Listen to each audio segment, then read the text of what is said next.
What's going on, everybody? This is the Blockchain Backer, bringing you the latest cryptocurrency news and analysis. Today, we're going to be talking about the Bitcoin price chart and the altcoin market as we kick off a new week with a big flush down here on the Bitcoin price chart. That happened overnight, where Bitcoin fell a whopping $3,300 in a matter of minutes. Just in the last 12 hours, we've had over $350 million in liquidations take place, where those who have decided to start dabbling into margin and leverage trading got a true taste of what it's like. And that it's not all major gains, but sometimes entire liquidations of your entire portfolio. But of course, with big moves like this, the question is the gig up? Is the fun over? Today, we'll take a closer look at the chart just to see where Bitcoin is, how the altcoin market is doing. Was there anything significantly broken that happened in that leverage flush? We'll take more of a zoomed out perspective to see where we really are in this market. The first thing to address is the sheer complications of where we are with the Bitcoin price chart right now. For those who have followed this channel for the last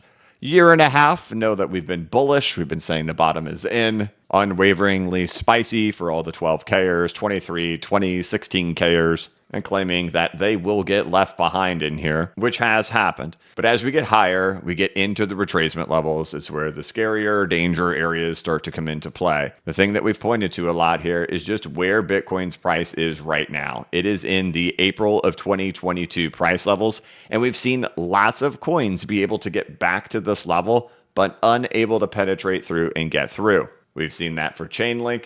We've seen that for Bitcoin Cash. We've seen that for Stellar Lumens. We've seen that for Doge. We've seen it for Litecoin. We've seen it for Matic. And I'm sure if we kept looking, we'd find it for more and more and more that have had the strength to get back up here. This has been the level that the struggles have all taken place at, is right over here in April of 2022. Looking over at the market cap of Bitcoin, since the bottom, it has gotten as high as 190% off of the low. And from that peak, there is only 14% remaining before it would hit a 1 trillion market cap, which also just so happens to be the 702 Fibonacci retracement. So as I mentioned last week, I have begun taking Bitcoin off the table as we've gotten up into these prices, merely because there's not much left for me to chase. My basis, my thesis for the last year and a half is that we would head back into retracement levels. But as I presented in my case, there's just not much left in here for it. With all the different danger zones in here, it was time for me to start taking some off the table. However, just because we have this reaction happening and right in here doesn't necessarily mean top is in, game over. It's actually pretty normal to see this type of price behavior up in here. Essentially, we get to a peak, everybody learns how to margin trade and leverage trade, and YOLO longs the top on leverage, and then you see a flush.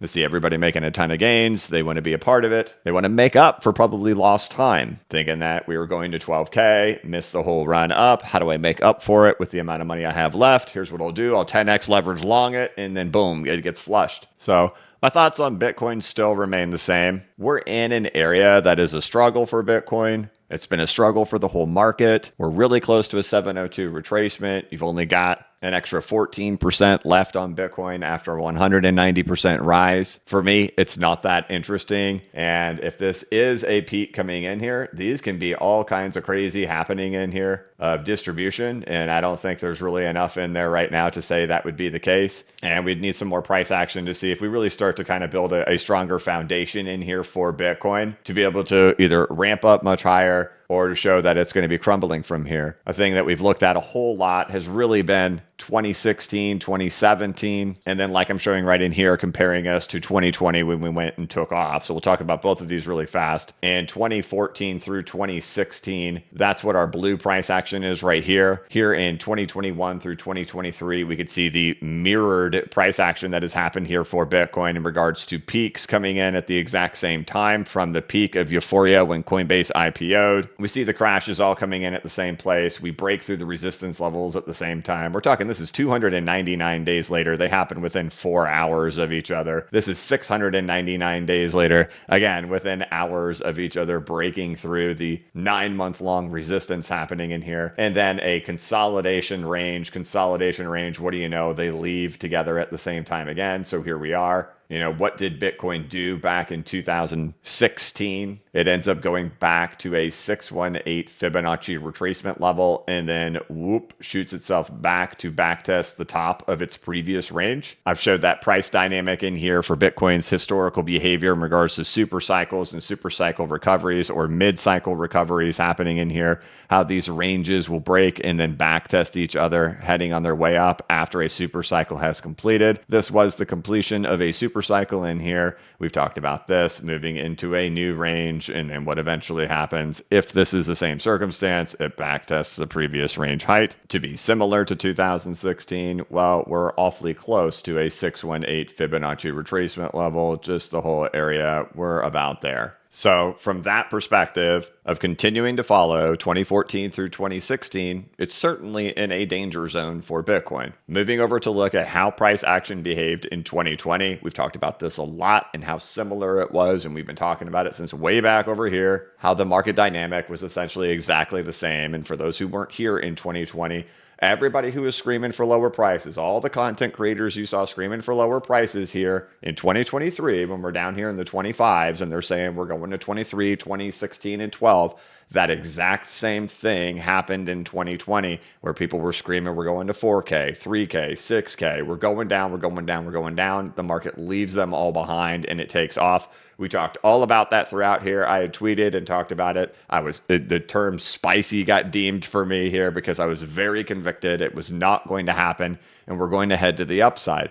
In that circumstance of 2020, having some resistance up here in these levels, that's totally normal, right? There become lots of back tests that happen in here, lots of flushes that happen in here. And I'll switch us to the daily time frame to show here that, like we talked about last week, that once we got through this level here in 2020, it's when we actually started to see the altcoin market start to ramp up. And we've been experiencing that over here in 2023 as well, that once we got through there, the altcoin market was really stuck in this range the whole time. We finally started to see it leave that range in here once Bitcoin got through. Still, even in this time frame, while Bitcoin is down from that level, the altcoin market is still actually up from that particular moment. Now, another thing that was important for Bitcoin back then in 2020 is what was going on in the United States stock market. Here we are talking about this particular level, as we're pointing to over here and here, 2020 and 2023. At this particular time, the Dow Jones Industrial Average was attempting to break through its previous all-time high over here.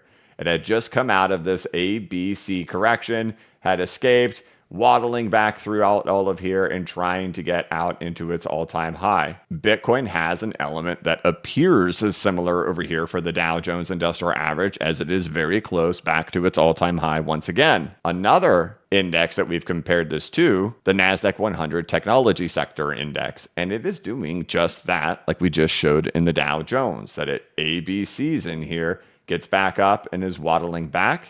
That is what we saw for the Dow Jones back here in 2020. So there is the intriguing behavior of the United States stock market happening right now that was similar to action happening back in here. So I don't think 2020 can be completely ruled out, but you're going to be hard pressed to find me gambling on Bitcoin with these different elements at play, especially like 2016, and that everything has struggled at this level. And that even if it did make it to a 702 Fibonacci retracement, it's only 14% away.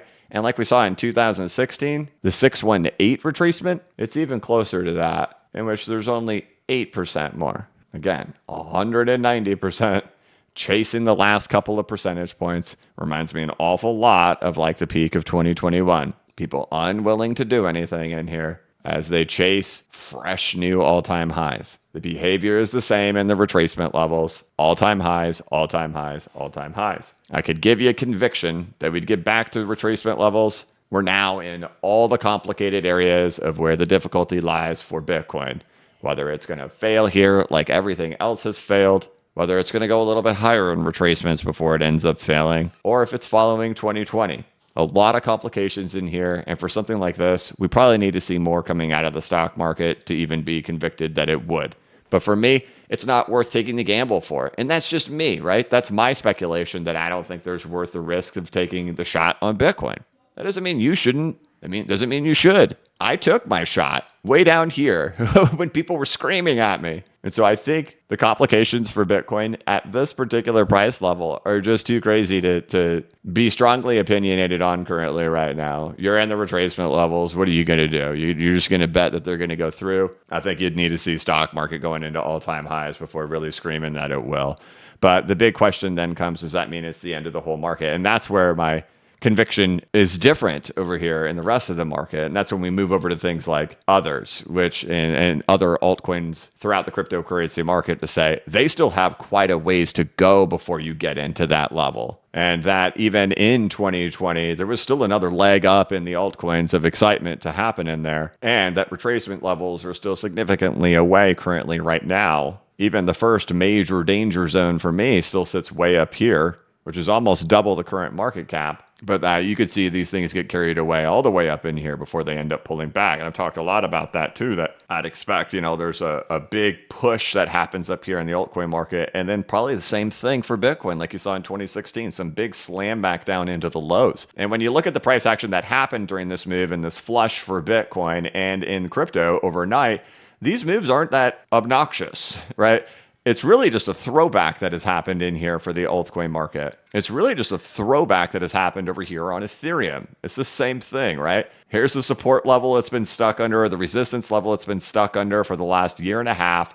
Boom, there's a major flush, a liquidation that happens, and it just slams right back into it. I don't find anything absurd about the price action that happened last night to say, hey, there's big problems that are emerging here in the crypto market, and it's probably better to actually get the back test done from here than to do it from way up here. And that's true for the altcoin market as well, others, which doesn't even include Ethereum in it or Bitcoin. And so I say to myself, and my biases, right, and we'll find out if it's right or not, but my biases are that there's just the attention to Bitcoin for me, there's not a huge interest in it for me. No matter what anybody is chasing, percentage-wise, it's not there for me on Bitcoin. Whether you're trying to get the last couple retracement levels in here or not, or if you think that we're doing 2016, you think we're doing 2020, whatever it is you think we're doing, I know everybody, especially just retail investors and the general public, they love round numbers. They love hearing that $100,000 number.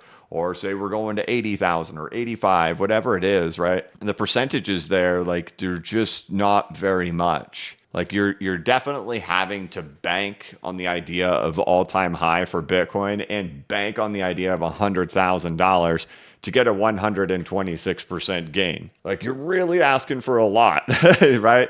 For 126%. Remember, this thing's up 126% more is what you would need for $100,000. Like if Bitcoin is stalling out in here, well, there's still a lot of room left for the altcoin market to catch up. And if Bitcoin is doing the 2020 version where it just like pauses out here and then it goes breaking and the stock market breaks and everything goes with it. Well, from this moment in time in 2020, who was the winner of the market from here? I mean, let's just pick this date right here. Let's go right there. Sunday, November 22nd of 2020. That's right here. Others goes up 978%. Bitcoin goes up 251. The altcoin market outperformed Bitcoin 4-1. So if the thesis is Bitcoin's going to new all-time high, stock market's going into all-time high, historical performance indicates that the altcoin market would outperform Bitcoin. If Bitcoin ends up struggling in all these levels, and if the altcoin market is only going to play a catch-up, assuming that it does play a catch-up, well, then there's only like 8 to 14% left in Bitcoin over here, whereas there's still 85 to 100% left over here in the altcoin market. So that's why for me, either way, it's like not worth it for me to like really be dabbling too heavily in Bitcoin because I look at it from these two different dynamics. One, if Bitcoin goes breaking off into new all-time high, it just means that like the potential of this is much higher. If Bitcoin's going to struggle in here, well, I speculate we're just going to have a catch-up happen over here in the remainder of the altcoin market. And this is all just based on historical behavior of the cryptocurrency market. It's the way it's operated before. Finding the bottoms of this market was all based on historical behavior of the cryptocurrency market. There was nothing indicating that people for the last year who have been screaming for 12K, There was absolutely nothing throughout all of crypto's historical behavior or Bitcoin's historical behavior giving any credibility to that being possible. Under no circumstances do you have the entire strength of the market fall off, bottom, come off the lows in January of 2023. Hello, that's a year ago. Come off these lows, and then we just go shooting back down and set new lows once again. To be looking for 12K after something like this happened, it just was not consistent with how this market has behaved. And we look back in here and you see, wait, this MACD flipped green back in July, right? You can't find that in history of where 12K would have happened. And so when we go based off this historical behavior, it has worked quite well. And so if we want to see some historical behavior happen for Bitcoin, like the circumstance of 2020 where this thing keeps roaring off, well then, hey, we'd like to see the stock market keep marching up. And fortunately, it has been. So that's just some of the complications there for Bitcoin in particular, right? You've got this element, right? We know it. That's always been mandatory. So that's a check mark, like in the camp of like Bitcoin bulls to get that happening right there, right? But you also have this, and you have it in a really scary way of as if like somebody's in control of the Bitcoin price chart and the timing of when price action behaves, and that this hasn't deviated yet away from what did happen there in 2016. And in 2016, it got up to a 618 Fibonacci retracement, which is like $48,500. And the 702 sits there at like a little bit over $50,000. And those levels haven't broken yet. And so if you want to see them break, this is probably your first thing you need, right? Just because that's what's happened every time. I'm sorry for the block reward having people out there and the Fourier cycle people out there that your precious finite supply volcano magic coin is not tied to Fourier cycles or block reward havings. It's very much tied to the stock market, and that every bull run for Bitcoin happened when the stock market broke out into a new all-time high. But you have that. You don't have it yet, but like, dang, you're sure close to it here for the Dow Jones. And if you're wanting to hoot and holler for an all-time high for Bitcoin, I would certainly think you need to have this element happening in here. And, now that the day is kicked off here and the stock market has opened, the NDXT continues marching up. So these are like favors in the check mark of Bitcoin for something like this to end up happening in here, but you haven't gotten out of this circumstance yet. And as we've shown, everything has struggled here for the altcoin market or the altcoins that have already gotten back to that level. So certainly just a hot mess for Bitcoin currently at this particular price level. And really it's just going to be like that all throughout in here. But regardless of the outcome, the thing that has me more excited is that that's a normal throwback there so far, at least over there in the altcoin market and over there on Ethereum. Still a long ways to go, even if it is only going to catch up to Bitcoin in there. And while if the Dow Jones does go breaking out into new all-time highs and then people are just YOLO longing the whole market, my speculation is probably even a whole lot more over here in the altcoin market besides that.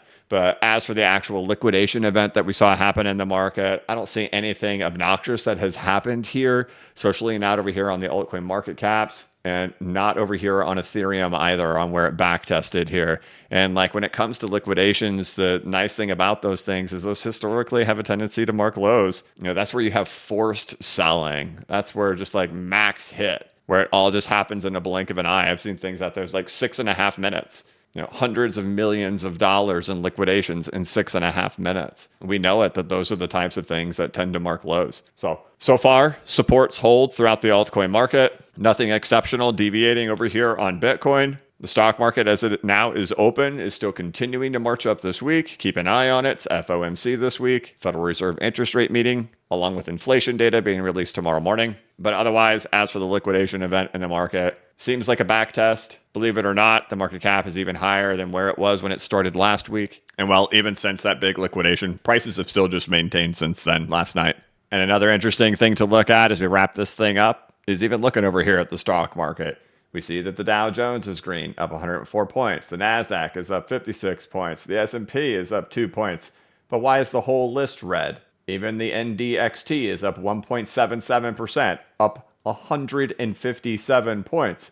Why is the whole list red? Because the big caps are stalled out over there in the United States stock market, and the small caps, almost like an alt season, is happening over there in the stock market today. So based on what I see in the market caps, based on what I see in Ethereum, I'm not too worried about what happened over there in the market. I still remain skeptical that there's really a whole lot of percentages to be chasing over there in the big mega cap Bitcoin, but that my focus is more over there on the altcoin market caps. And we're even seeing that dynamic play out in the stock market today. So we'll see how things go this week. It's going to be a volatile week, likely due to CPI and due to FOMC. We'll keep our eyes on it. I'll be here all week. I hope that you guys enjoyed this video. I hope you're doing all right out there. I know that was a big move to happen in a few minutes, but things seem to have stabilized since then. We'll keep checking in on it. Otherwise, guys, if you're looking for something to do, of course, you can check out my website over here, which is bcbacker.com. This is a course I put together with over 40 videos and over 11 hours of content, deep diving into the historical behavior of the cryptocurrency market, teaching you how to set up your own charts and your own indicators within TradingView and CoinTrader Pro. Teach you a lot about patterns, indicators, Elliott wave theory, Wyckoff accumulation, and just how this market has really behaved in the past. You'd think everything just goes up together and goes down together. Sometimes it does, but there's also a lot of different factors in there on timing and when things occur, when the altcoin market outperforms Bitcoin or Bitcoin outperforms the altcoin market. Also teach you a lot of stuff that I've learned through past cycles in regards to research that improved odds, why percentages matter more than price, right? Bitcoin to 100K, it's only 100%, right? But looking at other stuff and paying attention to those percentages, because that's the only thing that really ends up mattering. And then, of course, paying attention to crowd behavior, because crowd behavior does tend to influence us in what we do, along with our emotional management. It includes downloadable PDFs in here that you can print out or save to your hard drive. It's $39 one time, no subscription, no recurring fees, $39. All the videos are yours to watch over here on bcbacker.com. I do also write a newsletter over here. I publish it twice a month over on Substack. It's at blockchainbacker.substack.com. Our last few newsletters, we've been working on a series here going into the altcoin market and the performance in 2018 through 2021, why the market was so different compared to 2017, and what elements actually mattered for the altcoins versus what happened in 2017, where just you threw a dart at the board and boom, 70x you got. That was not the case in 2021. So what were those circumstances that were different? We've dove into developer data, percentage drawdowns, and the most recent one talking about circulating supply and inflation rates for those altcoins, and then comparing the whole list of the top 100 in these things to see who performed well, who didn't, and what metrics did they have going on for them. All of these newsletters include audio voiceovers that I record personally, so I can read this newsletter to you as well if you would like. It's available over here on blockchainbacker.substack.com. There are links to bcbacker.com and to blockchainbacker.substack.com down here in the description of this video and each of my videos and live streams. Otherwise, I want to thank you so much for watching. If you could, please like this video and give it a thumbs up. If you are new to the channel, please subscribe and hit the notification bell so you can be notified of when I create new content and when I go live. As always, this is not investment advice and I am not a financial advisor, but if you ever need a pick-me-up or a little bit of reassurance, just remember that the blockchain backers got your back. Have a good one.